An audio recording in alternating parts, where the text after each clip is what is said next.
iniciamos o estudo desse 19º parágrafo, onde Kardec aconselha a ter muita cautela ao divulgar novas informações mediúnicas, principalmente sobre assuntos ainda não esclarecidos pela doutrina espírita.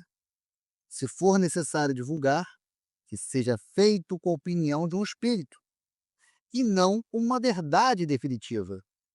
Então, é essencial esperar que outras comunicações de diferentes médios confirmem a informação antes de considerá-la uma verdade absoluta. Para quê? Para se evitar que ela seja vista como leviana ou uma mensagem ingênua. Kardec, então, começa esse parágrafo falando o seguinte: daí a necessidade de maior prudência em dar-lhe publicidade. Então, aqui, Kardec está se referindo às instruções dadas pelos espíritos sobre os pontos ainda não elucidados da doutrina, mencionados no parágrafo anterior. Quando ele fala aqui, ó, daí a necessidade, está indicando uma consequência lógica do que foi dito antes, como as instruções isoladas que não constituem lei e carecem de confirmação. É necessário ter maior prudência ao divulgá-las. O foco aqui é a responsabilidade na divulgação de novas informações mediúnicas. Não se deve propagar irrefletidamente qualquer comunicação como verdade estabelecida. E Kardec continua: e caso se julgue conveniente publicá-las, importa não as apresentar senão como opiniões individuais, mais ou menos prováveis, porém carecendo sempre de confirmação. Então, aqui, Kardec condiciona a publicação de tais instruções com a expressão caso se julgue conveniente. Ou seja, mesmo que se decida publicar algo, a forma de apresentação é crucial.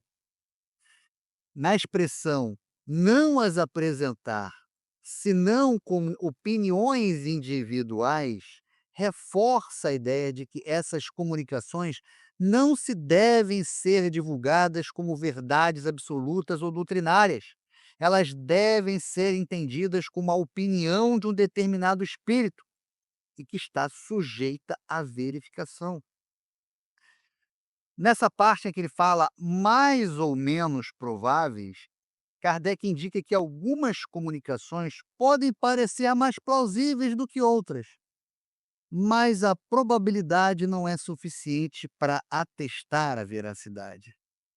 E essa última etapa aqui, ó, carecendo sempre de confirmação, é o ponto central. A confirmação, como explicado anteriormente no texto, vem da comunicação universal, ou seja, da repetição dos mesmos ensinamentos por diversos médios em diferentes locais.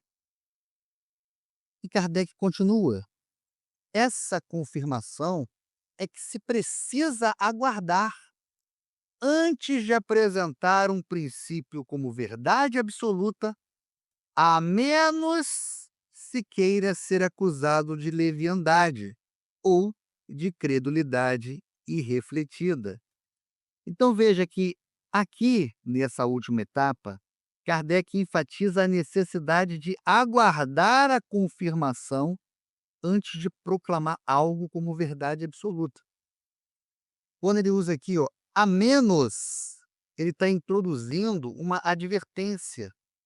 Quem divulga uma informação não confirmada como verdade absoluta corre o risco de ser acusado de leviano, ou seja, de falta de seriedade, ou precipitado, ou até mesmo de credulidade irrefletida, ou seja, de acreditar em qualquer coisa sem análise crítica.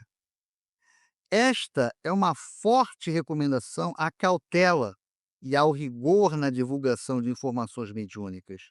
A busca pela verdade deve ser sempre pautada pela responsabilidade e pela análise criteriosa. Então, para fechar esse 19º parágrafo, vamos analisar aqui os pontos mais importantes desse parágrafo. Primeiro, a prudência na divulgação, né? Kardec chama atenção que não se deve divulgar de forma irresponsável qualquer comunicação mediúnica, como se fosse uma verdade doutrinária estabelecida. Ele fala sobre apresentação como opiniões individuais, ou seja, eh, as informações devem ser reconhecidas como uma opinião de um determinado espírito. E, logicamente, essa opinião ela está sujeita a uma análise e a uma confirmação. Então, temos que ter uma necessidade de confirmação antes de apresentar qualquer princípio como uma verdade absoluta. É imprescindível aguardar a confirmação por outras fontes. Para quê? Para evitar riscos de divulgação precipitada. Kardec adverte que os riscos de não se observar a prudência e a necessidade de confirmação, o indivíduo corre o risco de ser acusado de leviandade, ou seja, falta de seriedade, ou de credulidade irrefletida, de acreditar em qualquer coisa sem se fazer uma análise crítica. Essas acusações acabam comprometendo a credibilidade do divulgador e podem gerar uma confusão doutrinária.